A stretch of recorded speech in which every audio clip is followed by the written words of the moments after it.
Vamos lá? Então, vamos começar então a trabalhar as representações. Vocês vão ver que a coisa é simples, né? Não é complicado. Então vamos começar a representação trivial, que é a representação 0, 0. Então isso significa que nós estamos trabalhando na representação J igual a K igual a 0. Então é uma representação em que eu tenho singlete do SO2J, é uma representação singlete de cada SO2. Estou colocando os SO2 em minúsculo, porque estou falando da álgebra. Aqui tem uma observação que o Alexandre fez na aula passada, que vale a pena também chamar a atenção, que é o seguinte: essa composição que nós estamos usando aqui, SO2J, soma direta no SO2K, se vocês observarem bem, é o seguinte: o SO2, as combinações que nós fizemos dos geradores envolviam I. Então, nós fizemos combinações complexas dos geradores, como vocês viram lá, né? O J era L mais IK ou menos IK. Então, na verdade, não é o SO2 verdadeiro do SO3, porque o SO2 verdadeiro do SO3 é um SO2 com uma álgebra completamente real. Essa álgebra, ela é uma álgebra de SO2, mas com combinações complexas. Na verdade, então, essa álgebra aqui, que é uma álgebra com 6 geradores, ela também é isomórfica à chamada álgebra SL2C. O que significa uma matriz, o grupo SL2C? O grupo SL2C significa o grupo de matrizes 2 por 2 complexas. Então, se a matriz é 2 por 2 e é complexa, ela tem 8 parâmetros reais. A dimensão dela real é 8, são 8 parâmetros reais. Mas se ela é uma matriz especial, ela tem determinante 1. E o determinante 1 no espaço complexo significa determinante igual a 1, parte real igual a 1, parte imaginária igual a 0. Então, eu diminuo duas condições reais. Então, esse grupo, na verdade, é um grupo com 6 dimensões reais.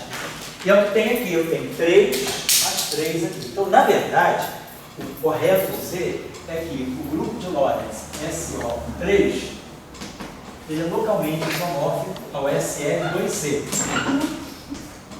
E esse SL2C é localmente isomórfico a um SO2 cross SO2. Só que esse SO2 que está aqui, esses SO2 que está aqui, eles são SO2 complexificados, né? Porque tem combinação complexa de geradores. Aparece o I. Diferentemente, por exemplo, do grupo SO4. Se eu pegar o grupo SO4, também está lá no nosso curso, esse aqui a gente mostra que é SO2 vezes SO2 menos, é o SO2 real. Então, o SO4,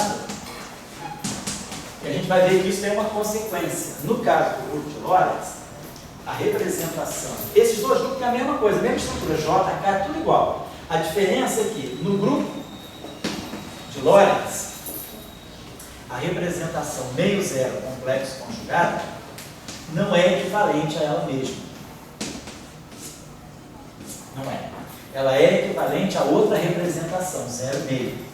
Fisicamente, isso vai ter uma consequência. Isso vai dizer para nós que a antipartícula de um spinor, de um ferro elétrico, é um ferro light. Isso tem uma consequência física. Se o mundo fosse SO4, então a gente vai explicar aqui no curso. Se fosse SO4, seria diferente. No caso do SO4, esse SO2 é o SO2 mesmo, real. Então, o conjugado complexo dele é ele mesmo. É a representação real do grupo SO2. Se eu pegar a representação complexa dessa aqui, é igualzinha a ela. Nós são idênticos.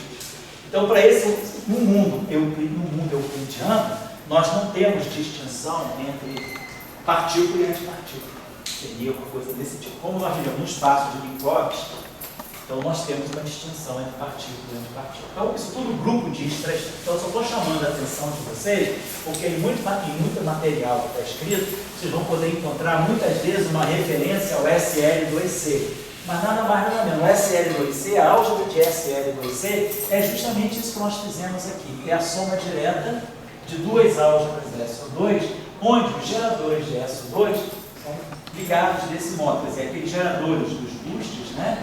eles são, sei lá, IJ menos K, e o sigma é o J mais K. Então a gente vê que a passagem de uma base para outra envolve elementos complexos. Se a gente for fazer o mesmo exercício para SO4, isso não acontece. Esse I não aparece aqui. A coisa fica assim, J menos K e J mais 4. J mais K. Então, os geradores se combinam de forma real.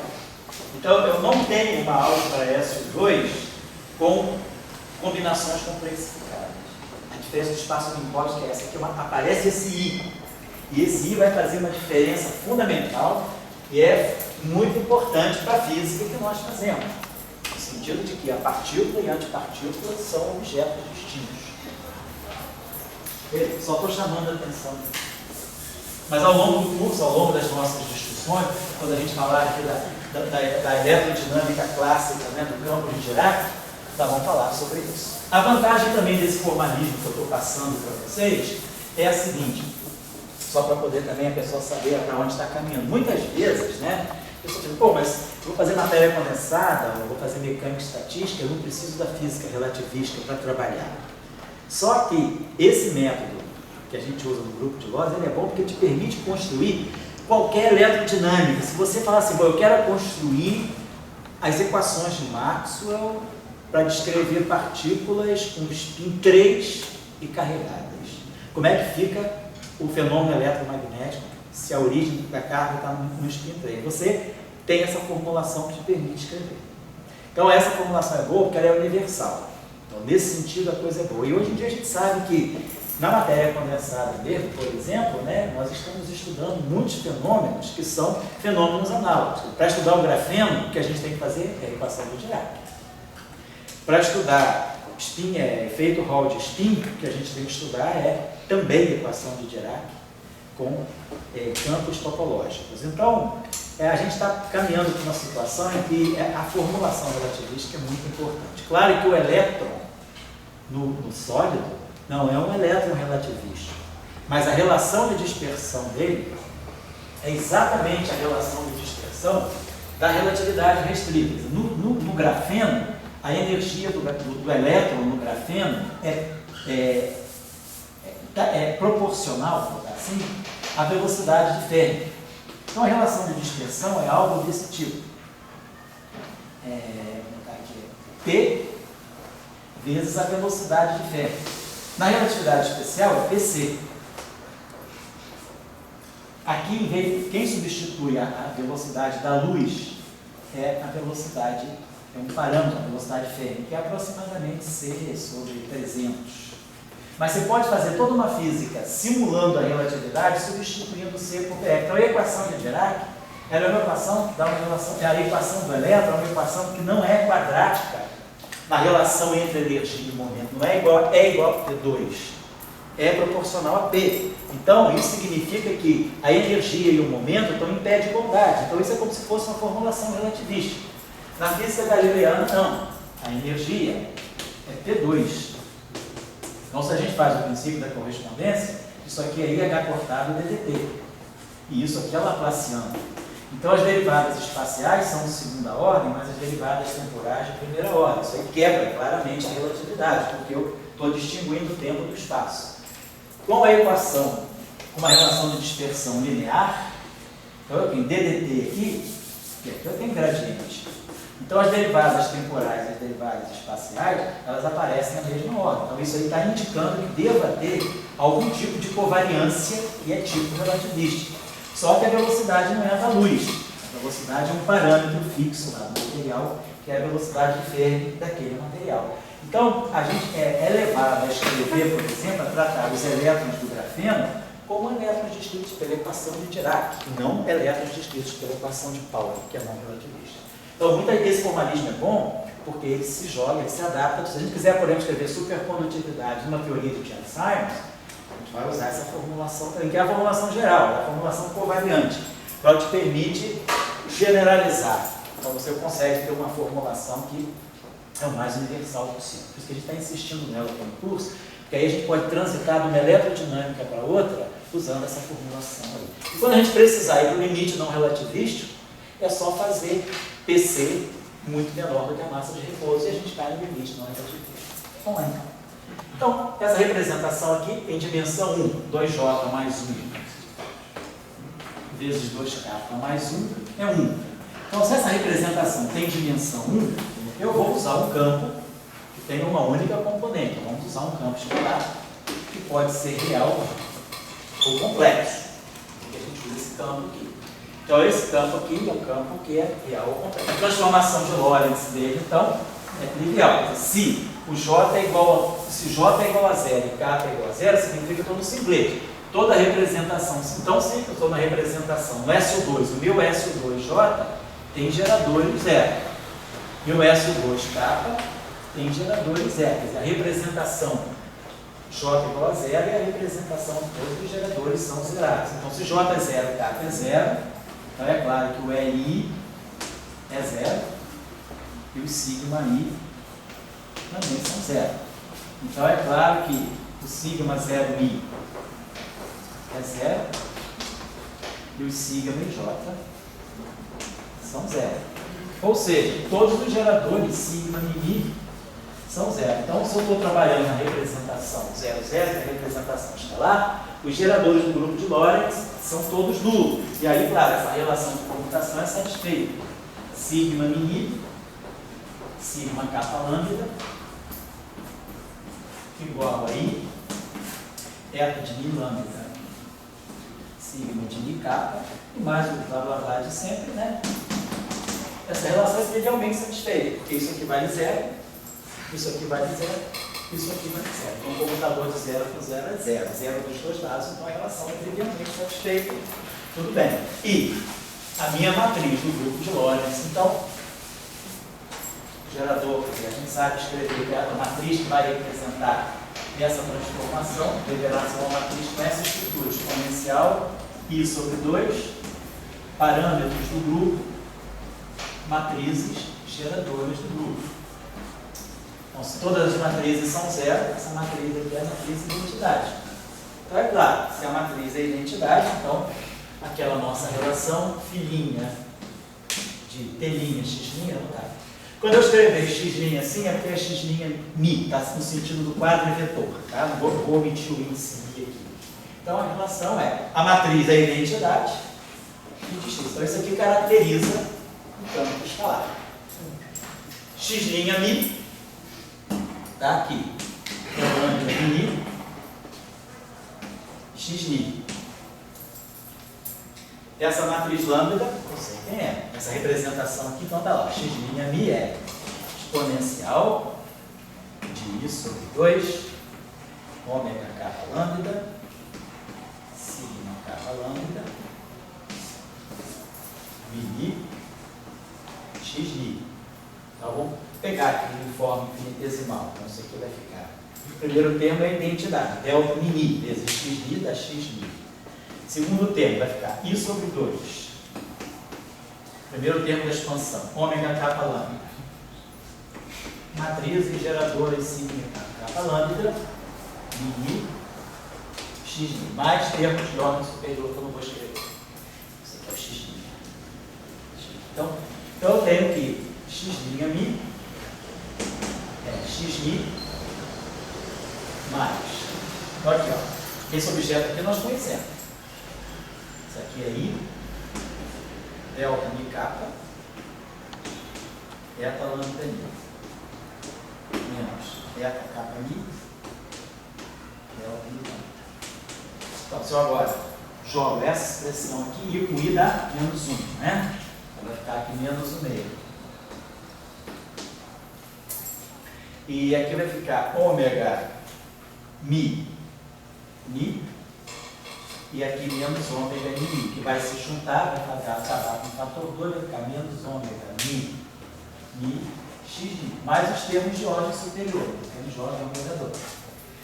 Então, a transformação de Lorentz infinitesimal vista no espaço de coordenadas me dá esse x' mi, delta x', que é menos ômega mi, x'. É a versão infinitesimal da transformação de SO, transformação de Lorentz, vista no espaço das coordenadas, né? Isso aqui, e aí vamos tentar ver então, qual é a variação do campo escalar. Então, nós vamos comparar o seguinte. Então, isso aqui nós temos filinha de xmi mais delta xmi. Bom, tá, depois a gente escreve quem é o delta xmi. Isso aqui vai ser igual ao φ de x. Φ de xmi. Então, a gente expande esse termo aqui. Esse termo aqui vai ficar o filinha de xmi, expansão em primeira ordem, mais delta xmi, derivado em relação a xmi, do filinha de x. Isso aqui igual a φ de x. Então, variação. Então, delta φ. Então, a variação infinitesimal de um campo escalar sobre uma transformação genérica de Lorentz, quer dizer, podendo ser qualquer representação de S1,3, é menos delta xmi. Mas menos delta xmi é ômega mi dmi. E aqui, ó, é um filinha de x. Só que o meu filinha de x seria o meu φ de x mais um delta φ, que é a variação. Isso aqui é o campo novo, é um campo antigo, mas a variação. Então, esse termo aqui, delta φ vezes ômega, seria um termo de segunda ordem, seria um infinitésimo de segunda ordem. Então, para efeito de aproximação de primeira ordem do parâmetro, eu posso tirar esse limite. Tá? Na verdade, é o linha. Mas o filinha já é um φ mais delta φ. Então, esse termo aqui contribuiria em segunda ordem. Então, a gente vai adotar essa variação. Um campo escalar é caracterizado por essa variação sobre uma transformação de Lorentz. Delta, variação de Lorentz no campo escalar é ômega. Podemos escrever assim, ômega mini, opa, eu esqueci de botar o x, tá vendo? Que é o delta xi é ômega mini xi, esqueci de colocar aqui. E aqui o dmi, e aqui está no filinha de x. Eu estou reescrevendo essa relação agora, jogando fora o infinitésimo de segunda ordem que vem daqui. E aí eu posso fazer aquela historinha assim, subir esse índice desse, sem nenhum problema. Então vai ficar ômega mini, esse carinha aqui desce. Xi dmi. Φ. Isso aqui é antissimétrico em Mi. Então tem que antissimetrizar isso aqui em Mi.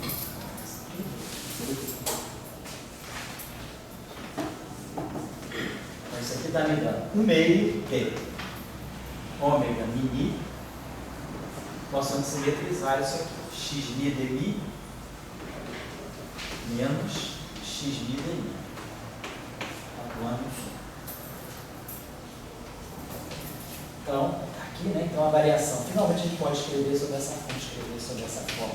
A variação infinitesimal, então vai ficar 1 meio. Assim. Aqui eu vou trocar essa ordem, vou trocar, como isso aqui é antissimétrico, vou trocar mi com ni. Mi, ni. Eu vou chamar esse ni de ni e esse ni de ni. Esse termo vai ficar, esse termo aqui com sinal menos. Vai dar menos 2 vezes esse termo. Quer dizer, vai pouco, vou poder, perdão, troco o ni com ni aqui. Mini, pegando o sinal menos aqui. Então isso aqui vai ficar menos 1 meio de ômega mini xi dmi menos dmi x dmi. Eu só fiz isso, ó, troquei isso aqui, multipliquei, botei esse menos 1 aqui em evidência, e aí esse termo aqui fica mais, esse termo aqui fica menos, atuando em φ. Então ficou isso aqui. Ó, vocês já estão vendo alguma coisa aqui que é muito familiar a vocês. Ó. No espaço de coordenadas, isso seria x gradiente menos x gradiente. Ó, isso aqui justamente é o quê? O gerador do momento angular orbital. Isso aqui é a expressão espaço-temporal para o momento angular orbital. No meu campo, quando eu faço a transformação de Lorentz, a variação do meu campo escalar está ligada ao operador de momento angular orbital. O parâmetro. Quem é que faz as rotações? É o momento angular orbital. Então, o gerador do momento angular orbital está aqui. A gente vai precisar disso lá na frente, quando a gente for estudar a invariância sobre rotação e for tirar o tensor de spin dos campos, quando a gente for estudar os spins dos campos. Está lá. Só para finalizar. Então, o campo escalar é isso aí. Mas esse campo, ele simplesmente é um campo solto. Assim, eu estou dando ele é uma representação do grupo de Lorentz, sem nenhuma, vamos dizer assim, ainda, atribuição física. eu gostaria que esse campo, de alguma forma, descrevesse algum tipo de radiação. Então, por exemplo, se a gente quisesse, né, vamos pensar, nós estamos fazendo teoria clássica. Os nossos campos são campos clássicos. Mas se a gente pensar que a nossa ideia é que esses campos clássicos venham a ser, uma certa hora, quantizados. E na versão quantizada, o que a gente faz é a associação do campo, vamos dizer, o campo clássico, para nós, né, ele descreve, vamos dizer assim, algum tipo de ele é uma distribuição de energia em momento, ele descreve algum tipo de radiação. Então a gente tem uma interpretação, vamos dizer assim, ondulatória, uma interpretação de energia. É um campo. O que é um campo para mim? Um campo é uma coisa que está descrevendo uma certa distribuição de energia e momento no espaço. Essa é a visão clássica de um campo. Então o nosso campo deveria satisfazer a um certo tipo, né, de equação de onda. Esperar, como é o caso do campo eletromagnético, etc. Só que, se nós formos fazer agora a associação, se a gente agora usar o princípio da correspondência,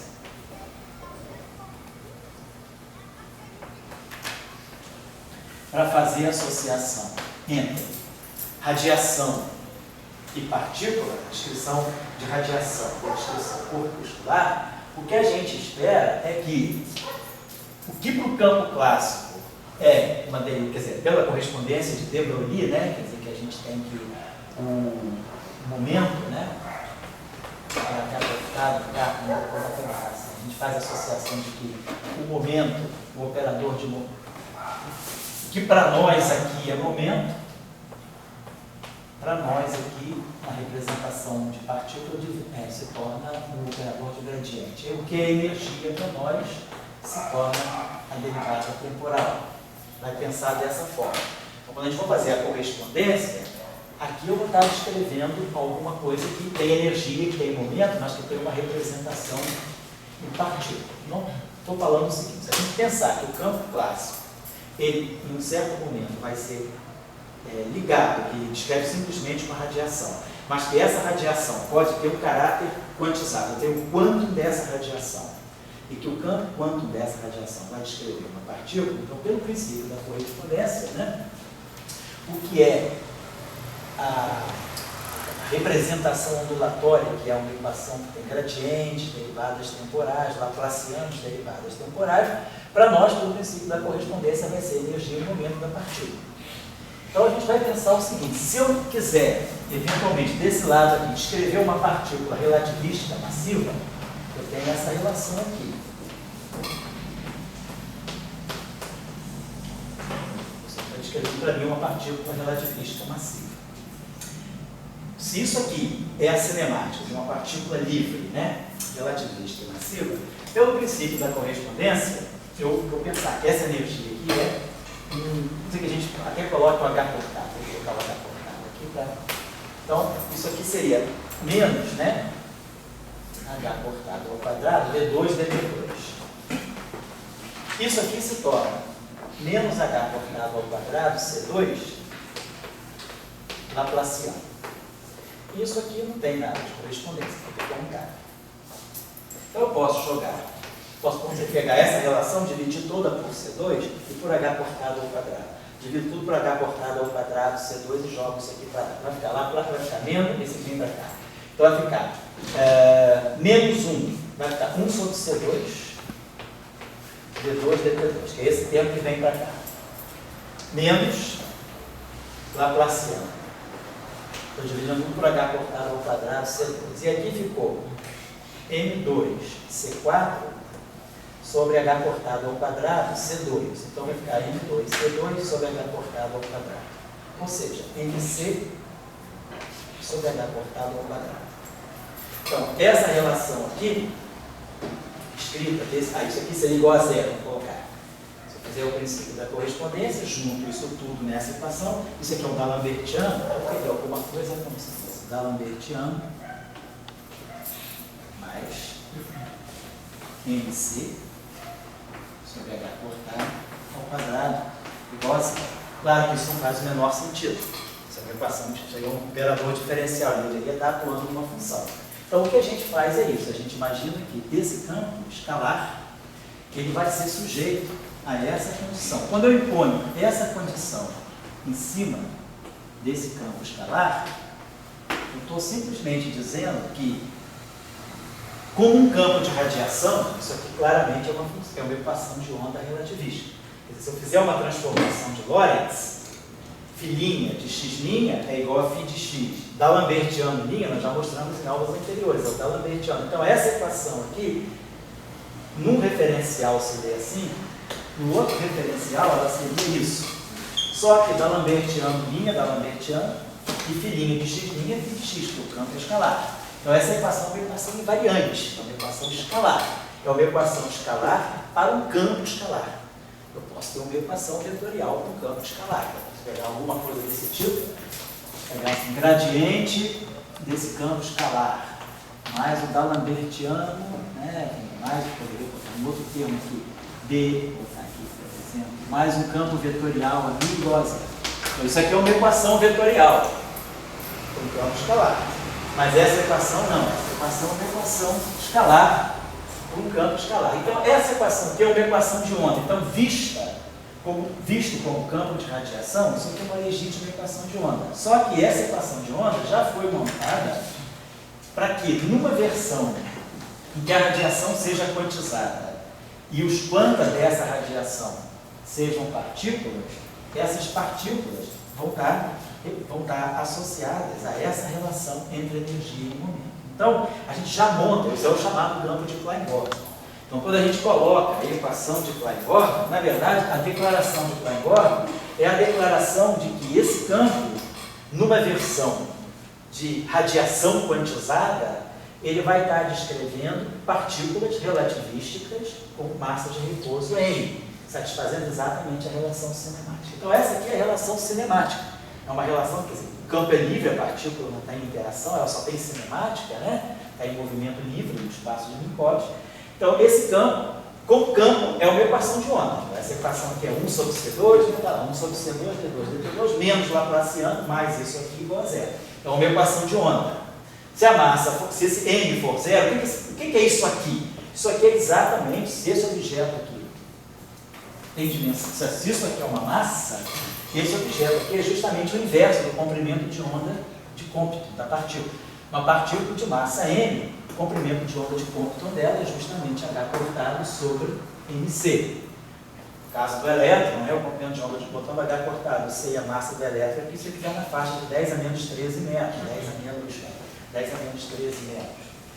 Então, basicamente, isso aqui é 10 a 2 ferris, né? Então, esse objeto aqui é o comprimento de onda de Compton inverso da partícula. Isso aqui é como se fosse, posso escrever aqui então, é como se fosse, não, é o comprimento de onda de Compton a menos 2. Então, eu tenho uma equação relativística que está me descrevendo uma radiação. Só que essa radiação, na versão em que a radiação, na versão quantizada dessa radiação, vai corresponder a quanta, que são partículas relativísticas com massa de repouso M. Se a massa for zero, E2 igual a P2, C2. Simplesmente tem, se a massa for zero, comprimento de onda é infinito, então isso aqui cai a zero, então o D'Alembertiano de φ igual a zero. Então essa aqui é a equação de Klein-Gordon, que corresponde a uma equação típica de onda, que é o que vai acontecer no caso da eletrodinâmica. Os fótons têm massa de repouso zero. Então a gente mostra lá na equação, usando as equações de Maxwell, que realmente esse D'Alembertiano atua no campo elétrico, atua no campo magnético. O campo elétrico e o campo magnético descrevem equações de onda que na versão corpuscular correspondem a partículas de massa de repouso zero. É igual a PC, E2 igual a P2, C2. Então quando a gente monta o campo de Klein-Gordon, tem duas coisas em jogo. A primeira coisa é localizar o campo escalar numa representação do grupo de Lorentz. Esse atributo não diz nada sobre o caráter da partícula desse campo. Está dizendo apenas o seguinte: esse campo tem spin zero.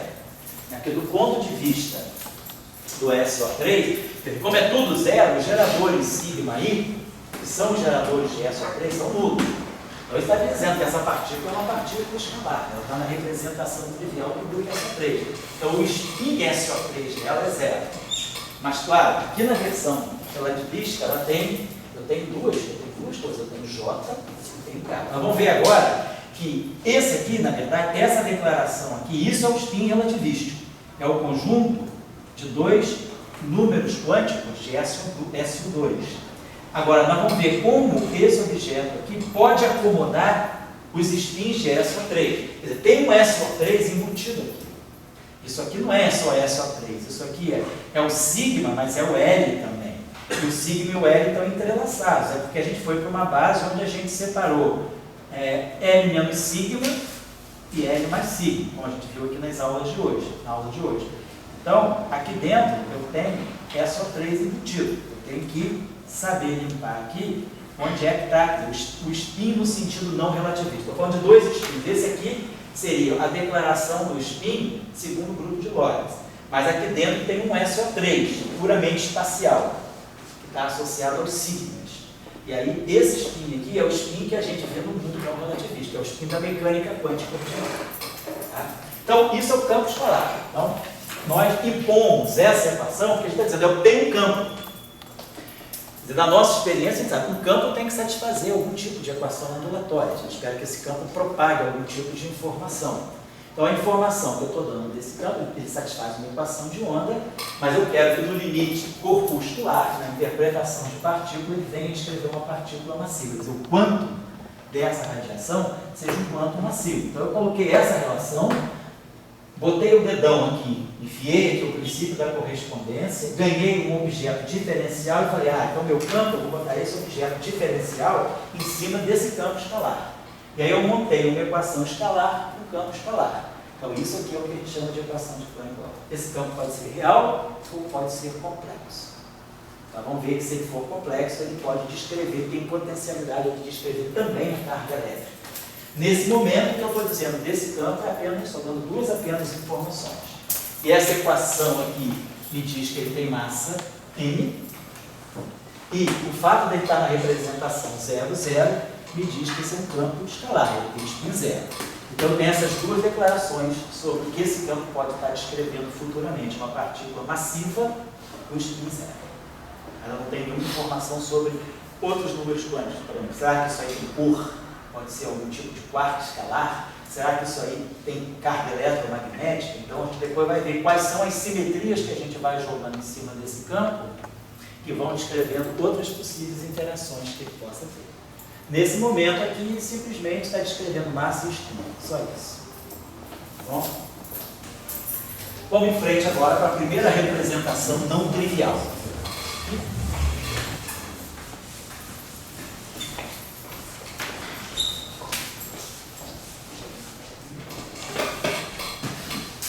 Primeira representação não trivial, que é a representação, então, J igual a meio, vamos colocar assim, J igual a meio,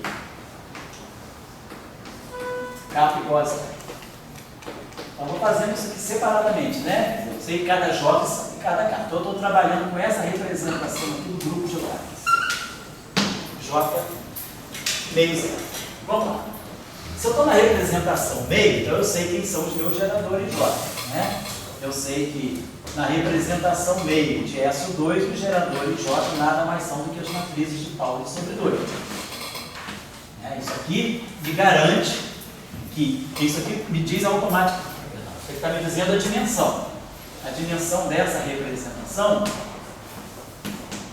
é 2.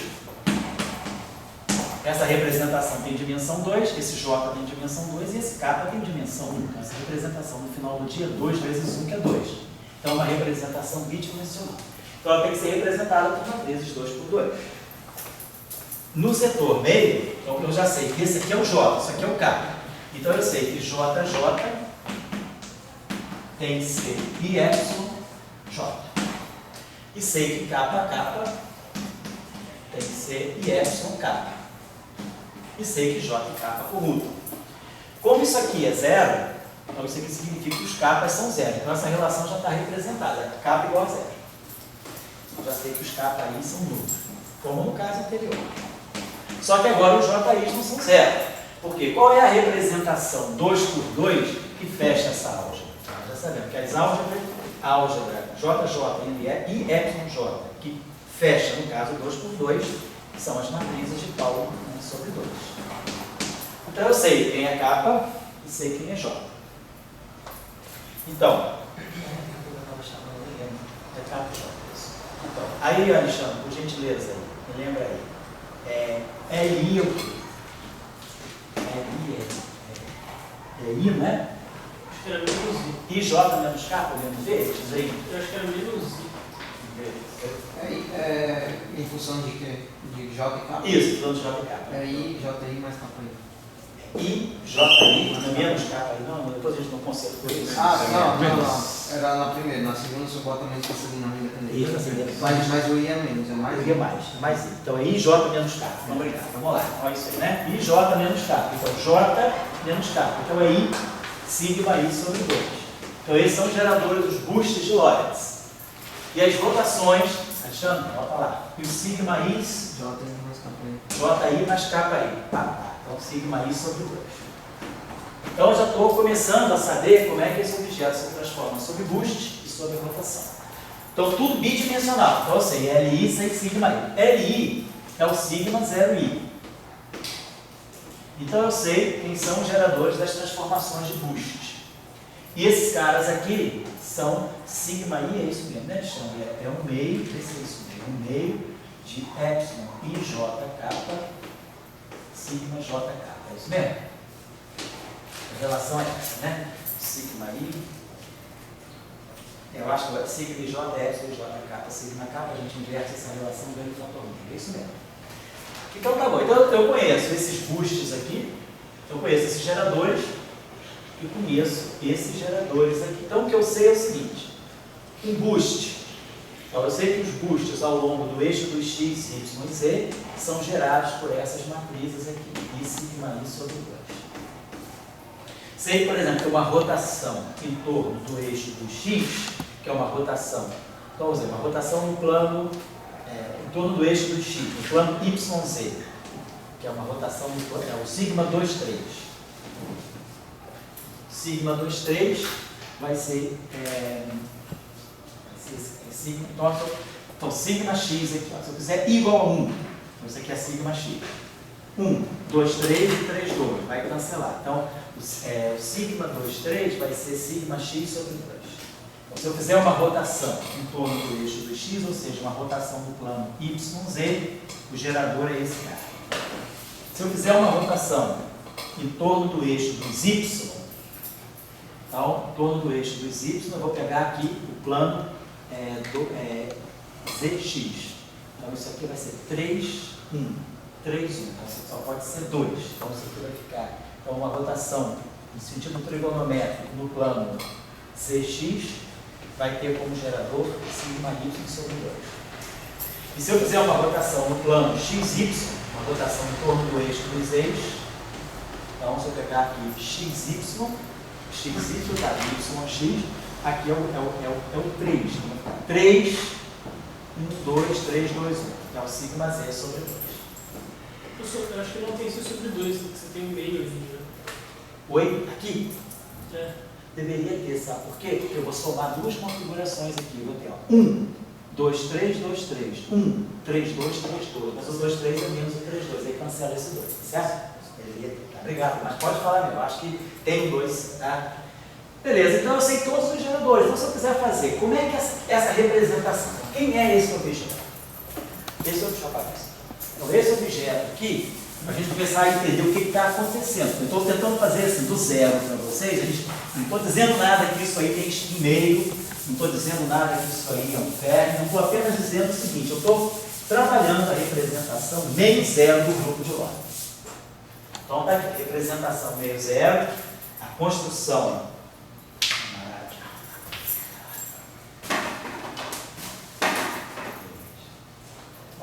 Pedacinho de vidro aqui, vou pegar mais. Isso é cabelo rápido.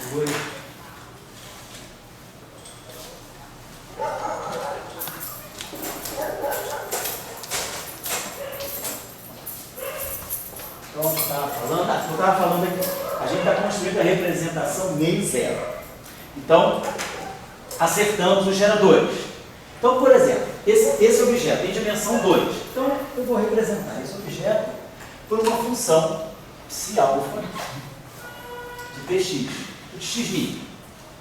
Então, do ponto de vista do espaço de representações, essas matrizes 2 por 2 vão atuar em objetos de duas componentes. Mas eu quero que esses objetos sejam campos, sejam funções de Tx. Podem ser objetos constantes, não importa.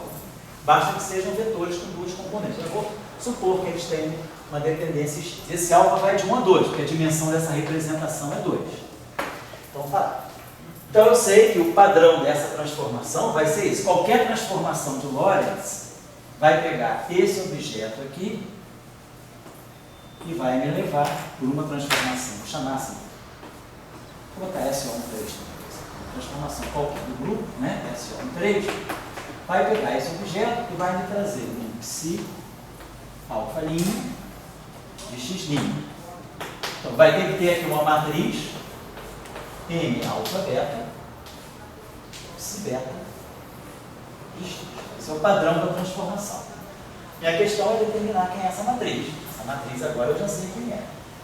Essa matriz tem que ser 2 por 2. Essa matriz aqui vai ter essa estrutura aqui. Exponencial de I sobre 2, ômega, kappa lambda, sigma, kappa lambda.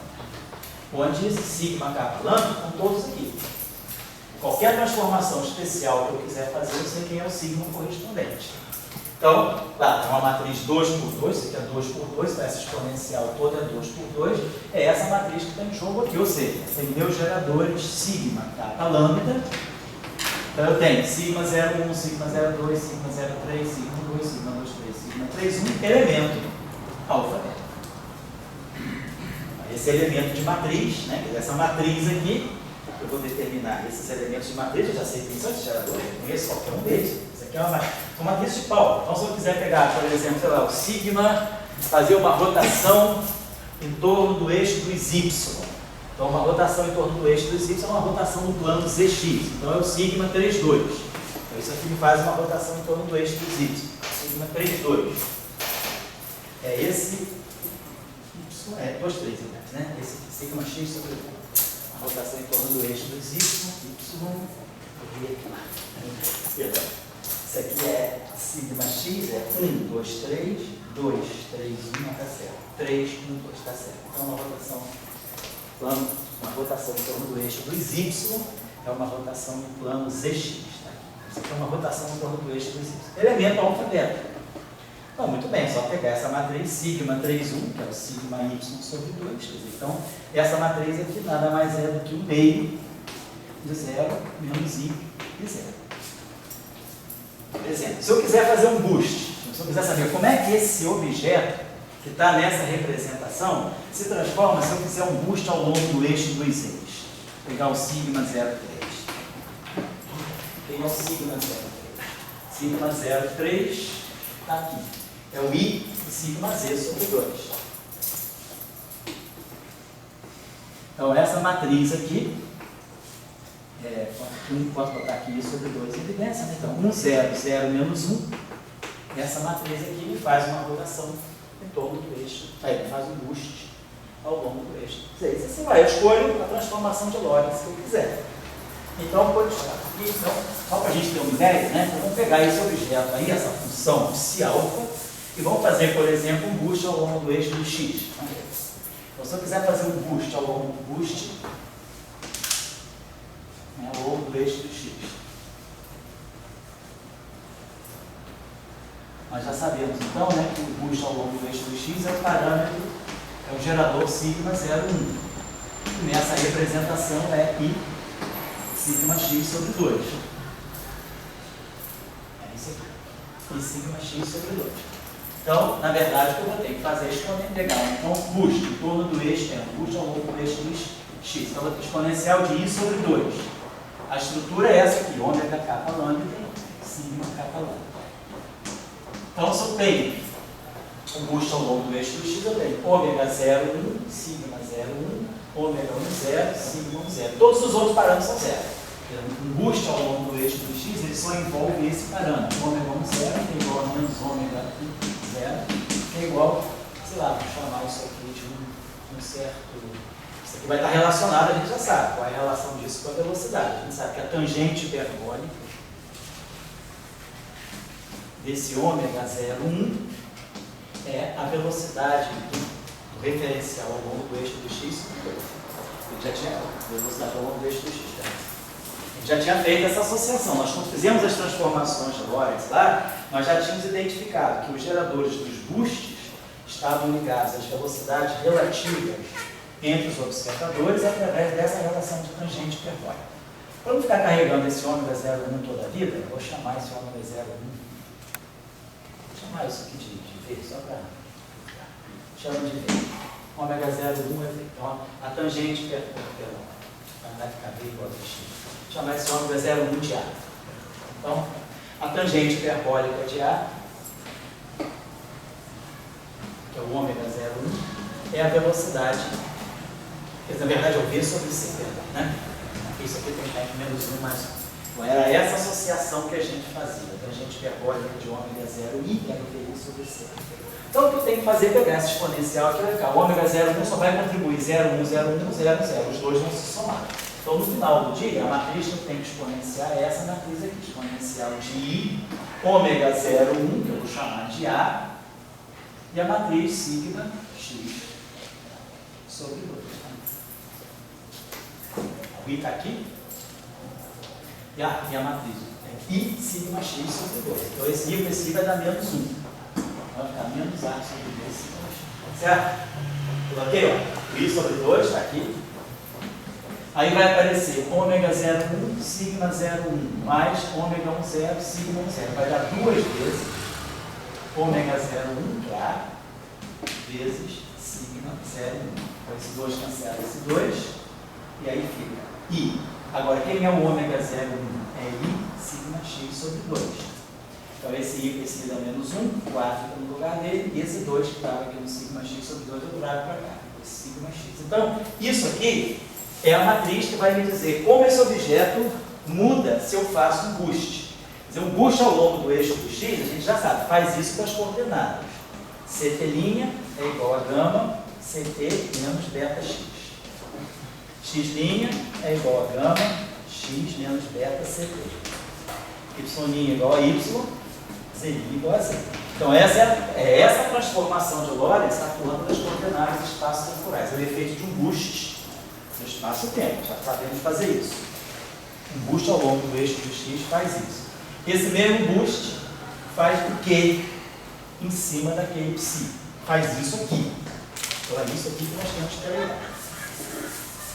Então, vamos fazer esse exponencial aí. Então, a gente sabe que esse exponencial vai se repetir, vai ser fácil, por causa das matrizes sigma, né? Então, o primeiro termo é a identidade, 2 por 2, o segundo termo é o próprio sigma x. Aí, o primeiro termo quadrático agora é 1 meio, e aí vai ficar 1 meio, menos a sobre 2 ao quadrado, sigma x ao quadrado, que é a identidade. Depois o termo cúbico, mais 1 sobre 3,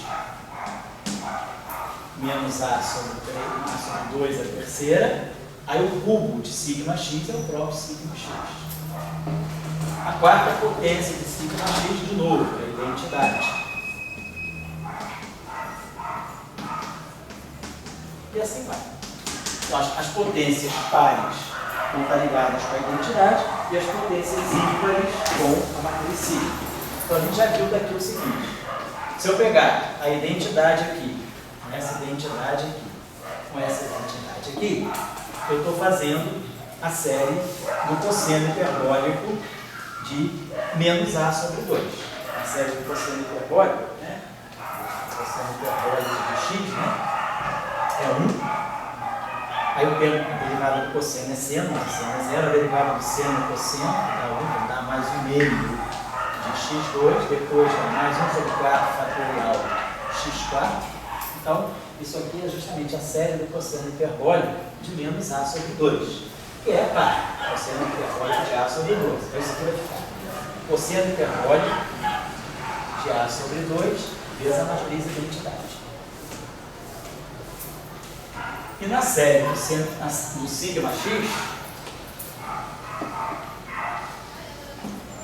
eu estou tendo as potências ímpares. Eu tenho justamente a série, né? E ela toda negativa, menos as potências simples vão ficar sempre negativas. Então, eu vou fatorar o menos, aí eu vou ter A sobre 2, A sobre 1 sobre 3 fatorial, A sobre 2 a terceira. Então, é uma expansão do seno hiperbólico de menos A. Eu fatorei o menos, do seno hiperbólico de A sobre 2. Então, aqui vai ficar mais o seno hiperbólico de A sobre 2 vezes sigma x. Você fatorou menos. Oi? Você fatorou menos. Eu fatorei o menos, obrigado. Tá certo. Obrigado. Então vamos vir para cá. Vou aproveitar aqui na de lá. Só vou dar outro intervalo, tá, gente? Então nós estamos trabalhando a representação meio zero. Então, a gente está sabendo o seguinte, que essa matriz aqui, ela ficou com essa estrutura assim. Assim. Na diagonal, ficou cosseno hiperbólico de A sobre 2. Cosseno hiperbólico de A sobre 2. E a matriz sigma x é 0, 1, 1, 0. Ficou aqui menos seno hiperbólico de A sobre 2. Menos seno hiperbólico. Eu acho que até no curso, a gente tinha feito, nas aulas anteriores, lá a gente tinha feito a interpretação, a gente tinha feito a seguinte associação. A tangente hiperbólica do ômega 0i, a gente estava associando menos a velocidade no eixo correspondente sobre c. Então, o ômega 0,1, a gente tinha colocado esse sinal menos para poder gerar as transformações de Lorentz. A gente fez essa interpretação, a tangente hiperbólica desses parâmetros, elas estavam ligadas com a velocidade desse modo, para poder sair as transformações de Lorentz na versão que a gente conhece, né? CT' igual a gama, CT menos beta x, isso aí, naquele sentido que a gente, colocando o referencial, caminhando para a direita. Então, esse sinal menos está aqui, mas é só lembrar então que a tangente hiperbólica de A, que é o ômega 0i, ela é menos a velocidade relativa, 3x, né, sobre c. Isso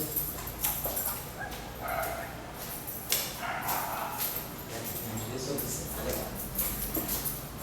Ou seja, é só fazer esse exercício de funções trigonométricas, funções hiperbólicas. Quer dizer, o cosseno, na verdade, vai aparecer o cosseno hiperbólico de A. Quer dizer, o cosseno hiperbólico de 1/2 do arco tangente hiperbólico V sobre C. Uma função é ímpar, né? Vai ficar o cosseno de menos. Mas o cosseno de menos, isso é o cosseno de zero. Eu posso relacionar essa matriz com a velocidade através dessa função aqui. Tá?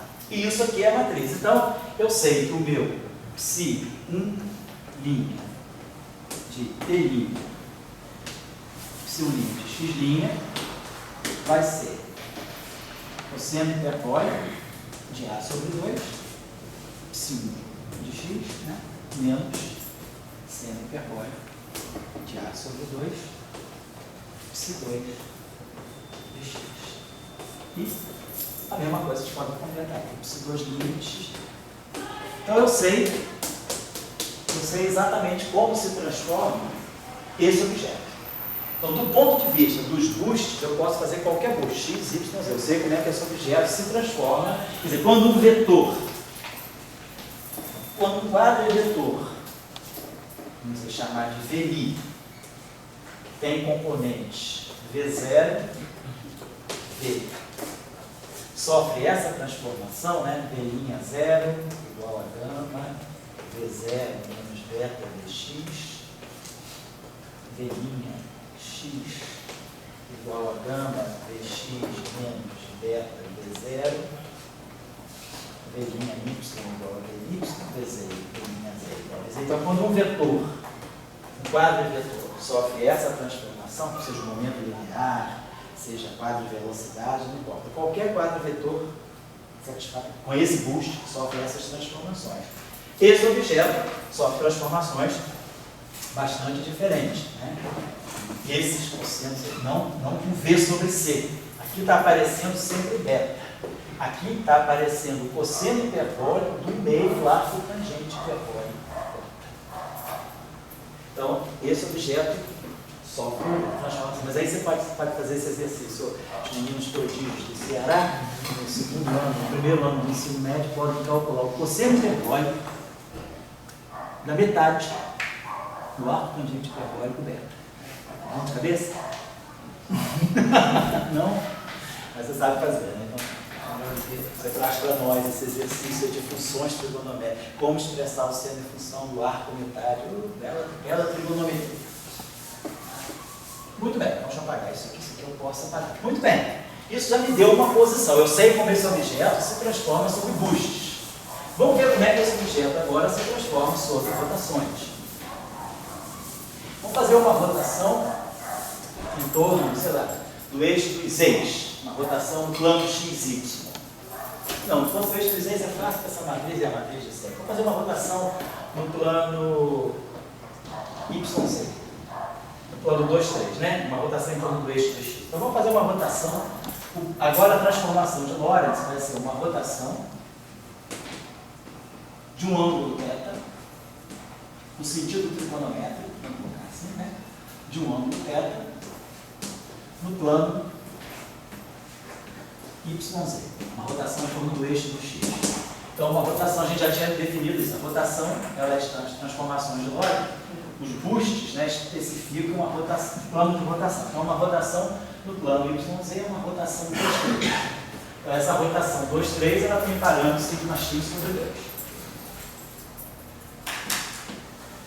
Quer dizer, o gerador. E o parâmetro é o ômega 2, 3, que eu vou chamar de θ, que é o ângulo de rotação. Então, de novo, como é que vai ser essa transformação? Como essa transformação é uma rotação, eu vou chamar de R, né? Eu chamei de N, então vai ficar exponencial de I sobre 2, ômega kappa lambda, sigma kappa lambda. Então, nesse caso, só tem parâmetro ômega 2, 3 e, obviamente, o parâmetro ômega 3, 2. Vai ficar 2, 3, 2, 3, 3, 2, 3, 2. Então, os dois vão se somar, vai sair esse fator 2, vai dar um ômega 2, 3, que é o θ, e vai dar um ômega 2, 3, que é o sigma x sobre 2. Vamos botar essa coisa aqui. Então, eu vou ter que exponenciar essa matriz. E aí, quando eu exponenciar essa matriz, já viu, vai ser a mesma coisa. Potências pares vão dar a identidade, potências ímpares vão dar o sigma x. Então, eu vou estar, na verdade, fazendo a série do cosseno. Agora, só que a série aqui é alternada. Porque vai a primeira potência, vai aparecer I. Então, os termos pares, né, vão ser 1, 2, 4. Vai ficar 1 menos 1 mais. Vai dar exatamente a série do cosseno. Isso aqui vai ficar o cosseno de θ sobre 2 vezes a matriz identidade. E depois vai aparecer o I, aí vai ficar θ sobre 2, a terceira potência vai ser um I3, que é menos 1, então vai aparecer aqui mais I. Eu vou poder fatorar todas as potências ímpares, vão aparecer um I. Primeira potência é I, depois I3, I3 é menos I, I5 é I, vai ficar I menos I menos I. Vai ser a série alternada que vai ficar o seno de θ sobre 2. Isso vezes a matriz sigma x. Parece que é.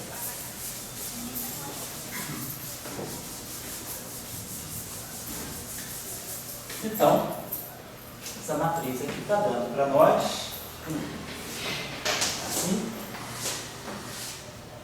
cosseno de θ sobre 2 e seno de θ sobre 2, porque sigma x é 0, 1, 0, e seno de θ sobre 2, cosseno de θ sobre 2. Então, é claro, se eu fizer uma rotação, eu vou ver que vai ser isso aqui. Se alfa' de x' vai ser essa matriz R de θ, atuando por si, essa matriz alfa beta, atuando por si beta de x. Certo? E aí a gente observa que, se eu fizer uma rotação de um ângulo θ igual a 2π, fizer uma rotação de um ângulo θ igual a 2π, esse cara aqui vai menos ele. Eu preciso fazer uma rotação de um ângulo θ igual a 4π para que isso aqui seja a identidade. Diferentemente do vetor. Se eu fizer a mesma rotação atuando no vetor, se eu fizer o mesmo boost atuando no vetor, se a gente quiser comparar com um caso vetorial, deixa eu apagar aqui. No caso vetorial, a gente já sabe que a rotação é 3×3. As matrizes são aquelas matrizes 3×3 sigma, né? Então, quando a gente elevar aquelas matrizes, né, elas não têm o sigma sobre 2. Então, no caso de uma rotação em torno do eixo do eixo dos y, né? Então, eu vou ter, se a rotação é em torno, vou pegar um quadro vetor V'I. Então, se fizer uma rotação, eu vou ter em torno do eixo do x. Então, a rotação é em torno do eixo do x. Então, faço uma rotação, V'0 é igual a V0. Componente temporal é um escalar. Ela não vê as rotações na parte espacial. A rotação está só no setor espacial. Aí eu vou ter o V'x. Se eu faço uma rotação, quiser, uma rotação no plano quê? No plano x, no plano yz. Obrigado. Então, a rotação vai atuar assim.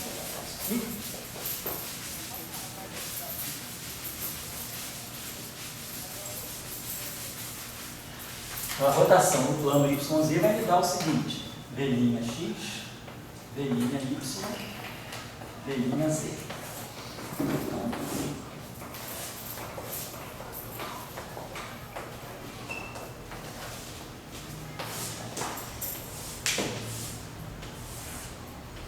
Então, se a rotação é no plano YZ, o Vx fica imutado. Rotação em torno do eixo do x. Rotação em torno do eixo dos y. Então, eu vou misturar y com z. Então, eu vou ter aqui YZ. Então, isso aqui é xy, né? Então, isso aqui é 0. Então, isso aqui vai ficar cosseno de θ. Seno de θ. 0. Menos seno de θ. Cosseno de θ. Então, isso aqui é uma rotação do plano YZ. Ela deixa V'x igual a Vx e ela faz V'y igual a cosseno de θ Vy mais seno de θ Vz menos seno de θ Vy mais cosseno de θ Vz. Então essa aqui é uma rotação, é a mesma rotação, a mesmíssima, só que feita no setor espacial, só que feita em cima de um quadro vetor. O quadro vetor reage dessa forma. E aí a gente vê que para θ igual a 2π, o vetor vai nele mesmo. V'y é igual a V. Mas para θ igual a 2π, sinha alfa é igual a menos psi-alfa.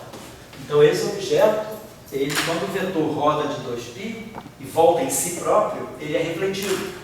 Ele precisa de duas rotações completas para ele voltar a ele mesmo. Então, é isso que caracteriza o fato dele ser um spinor.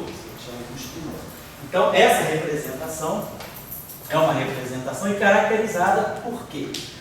Se eu olhar a representação espacial dela, a representação das rotações espaciais, nós vimos que os bustes, né, são as matrizes I, sigma I sobre 2. Mas os geradores das rotações são as matrizes sigma I sobre 2. Aqui são sigma I.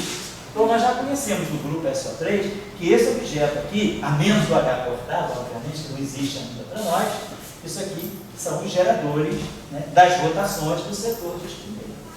Então, esse objeto, quando eu for fazer a conexão com a mecânica quântica, esse campo psi-alfa, que está na representação meio zero, meu único trabalho vai ser colocar o H cortado sobre 2 aqui, nas matrizes sigma.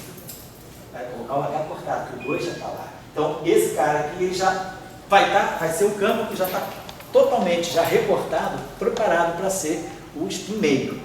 Mas aí vocês vão observar, spin meio no espaço-tempo é uma coisa, spin meio no espaço-tempo tem uma outra representação com spin meio também.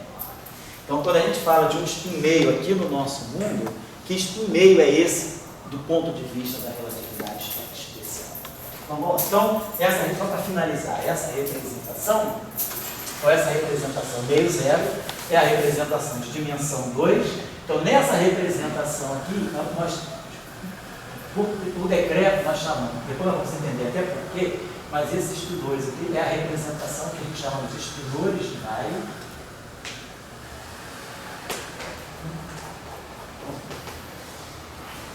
Left hand, L hand. São os spinores left. Depois nós vamos fazer uma conexão disso com quiralidade, aí a gente vai estabelecer. Mas esses espinores são espinores que se transformam nessa representação. Deixa eu apagar aqui rapidamente, vamos dar um intervalinho, 10 minutos que a gente termina aí. Então nós já classificamos uma primeira representação não trivial e vimos que essa representação não trivial, se a gente olha para o setor de rotações, a gente identifica exatamente aquilo que a gente chama de espinor, né? O objeto precisa de uma rotação de 4π para voltar a ser ele mesmo. Professor, Pode falar. quando você listou aquelas representações lá, e aí tinham lá, entre as de dimensão 2, tinha os espinores de left-handed, tinha os right-handed, tinha os de Dirac e os de... Só que lá é 4 dimensões, porque lá é meio zero mais zero meio. Mas isso esgota todos os espinores possíveis ali? Não. Não. Tem espinor de Dirac, vai, Majorana, tem os Elgons, né? Lá no pessoal do Guará, sabe? Hoje em dia, os tipos de espinores, tem mais tipos de espinores, tem uma classificação completa. Tem um cara chamado Lunes, eu acho que é um finlandês. Ele fez uma classificação, tem um paper muito interessante de todos os tipos de espinores que você pode ter. Na física, hoje, a gente usa espinor de Weyl para neutrino, né? E para as partículas dela. Espinores de Weyl light, antineutrino light e antiquark light, antilepton light. Depois, os espinores de Dirac, espinores de Majorana e os elcos que estão à procura de uma física, provavelmente matéria escura, que a gente sabe. Agora, tem outras categorias de espinores que a física ainda não incorporou. Então, esse Lunes fez uma classificação de vários tipos de espinores. Se alguém estiver interessado, eu posso mandar o paper dele, que ele fez um apanhado geral de todos os espinores que poderiam descrever, mas a física só adotou até agora. Os elcos são novos também. Os elcos só entraram na física a partir de 2000, praticamente 2004, 2005. O nome, assim, se vocês quiserem procurar um nome chave para aprender sobre o elco,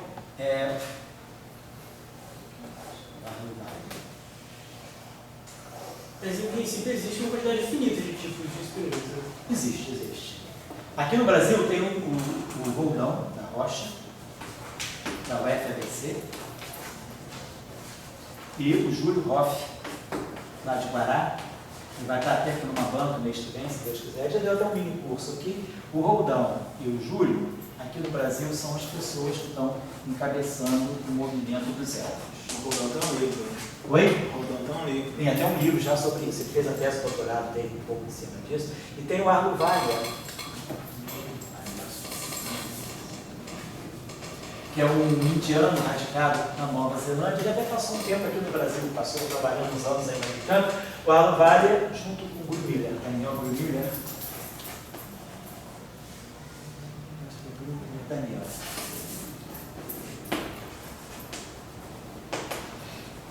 Daniel Grumiller, lá em Viena, quando o Arlo Valia foi para lá, o Grumiller era um postdoc, eles se associaram, a ideia veio do Arlo Valia. O Arlo Valia, vamos dizer assim, é o cara que tem seu crédito pela introdução dos elfos na física. O Grumiller trabalhou com ele nos primeiros papers, mas depois o Grumiller foi fazer outras coisas. E aqui no Brasil, o Roldão e o Júlio estão levando essa coisa à frente. Então, o estudo dos elfos, até agora, por exemplo, até o Júlio está interessado em buscar aplicações de elfo para matéria condensada. Vocês não encontraram ainda, mas estão, assim, a maior potencialidade dos elfos talvez seja para trabalhar com algum tipo de matéria escura. É isso que eles estão trabalhando. Então, é um outro tipo de espinor que está entrando na física agora. Tem sérios problemas para a quantização, não é simples a quantização, parece que a quantização deles não consegue ser covariante, quebra de alguma forma a simetria de Lorentz. Então, tem vários aspectos interessantes que precisam ser entendidos, para não se conhece ainda como é que fica o eletromagnetismo de um elfo carregado. Então, são coisas interessantes aí que podem ser, aliás, as propriedades eletromagnéticas de um elfo. Então, seria interessante quem estiver estudando, assim, quem estiver interessado em matéria escura, isso pode ser um tópico interessante de pesquisa. Então, o nome do autor, que se alguém quiser procurar uma descrição completa dos espinores, é o Lunes. Acho que é o nome do gatinho do Júlio. Júlio tem um gatinho que é no mesmo, porque o Júlio é ficcionado nos espinhores, né? E aí botou o nome do gatinho dele de Lunesto. Lunesto, né? Deve ser, pode ser, eu acho que é isso mesmo. Acho que é Lunesto. Acho que é isso assim. Muito bem. Então, isso aí é representação meio zero. Acho que basta assim. E depois vão aparecer outros fatos, mas eu prefiro contextualizar, prefiro não jogar nada agora. Agora a pergunta, né, que a gente pode fazer, deixa eu pagar isso aqui, era que tipo, bom, vamos logo, a gente apaga daqui a pouco, 20 para as 8 a gente apaga, como intervalo acaba também. A gente quer dar, por exemplo, quer dizer que isso aí é um campo, mas é um campo complexo, né, porque as transformações deles são complexas, é um campo complexo com duas componentes, né, que também pode descrever uma partícula massiva ou não. Vamos dizer, o princípio que satisfaria uma equação desse tipo, mais mc sobre h cortado ao quadrado, né, se alfa igual a zero. Essa equação aqui é uma equação muito insípida. Por quê?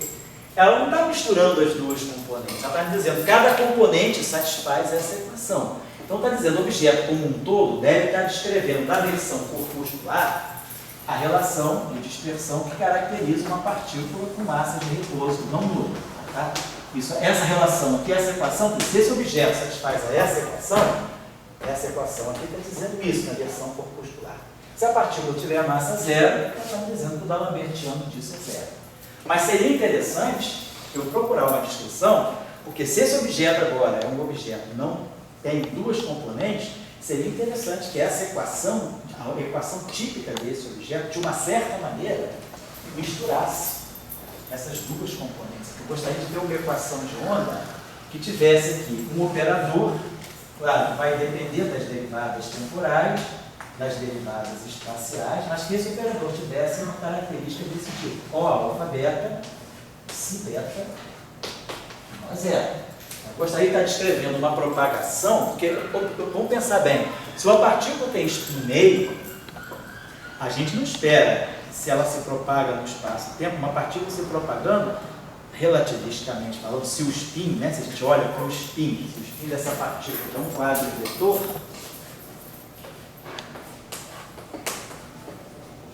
assim. Então a gente sabe, se eu estou no referencial de repouso, eu tenho esse vetor. Mas se eu faço um boost, por exemplo, esse vetor começa a mudar. Se eu faço um boost ao longo do eixo do x, por exemplo, né, eu vou ganhar um S' zero, que vai ser gama S0 menos beta SX. S', porque isso aqui é um vetor. Gama SX menos beta S0. S' Y. Agora no boost ao longo do eixo do x, por exemplo. Se eu faço um boost ao longo do eixo do x, obviamente, se SX é zero, no outro referencial vai aparecer uma componente temporal para ele, que não é zero no outro referencial. E a componente x muda. Se ela era SX, isso aqui é zero. Mas a componente SX vai sofrer esse efeito aqui de dilatação. Então, se esse objeto está no referencial de repouso, vamos dizer que ele tem a massa. Para poder estar no referencial de repouso, ele tem os pinzinhos dele. Mas se agora ele começa a andar, vocês que estão no laboratório vão ver esse spin vai sofrer uma mudança. Então a gente está tendo essa. E se eu faço uma rotação, essas componentes aqui se misturam. Então a gente não espera que um objeto que esteja em movimento livre, né, no laboratório, ele tenha uma equação que não misture os spins. O spin deve misturar. Então a mistura das componentes deve estar aqui.